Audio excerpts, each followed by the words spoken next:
Mungu anasimama upande wetu akitupigania. Hatuingii sisi kwa mitutu ya bunduki. Hatuingii sisi kwa itikadi zetu. Hatuingii sisi kwa ushawishi na influence za kibinadamu. Tunaye Mungu ambaye yeye mwenyewe kama jemedari wa vita, Bwana wa vita, anatupigania.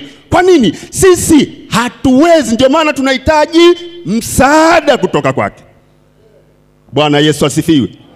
Na hii haijalishi sisi kwa kuwa ni wanaume au tunabezi kwamba tutapigana zaidi kwenye vita hii ya kiroho.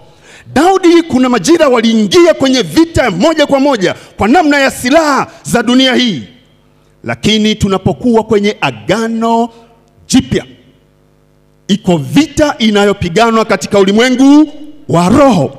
Hatuingii sisi na magwanda. Hatuingii na namna yoyote ya mabomu.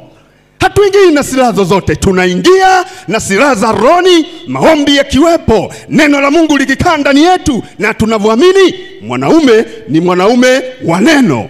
Lakini si tu mwanaume, kila aliyemkiri Kristo anaamini katika neno la Mungu. Bwana Yesu asifiwe. Bwana atatupigania. Hatutahitaji sisi tupigane. Bwana Yesu asifiwe. Hatuhitaji tubishane na watu.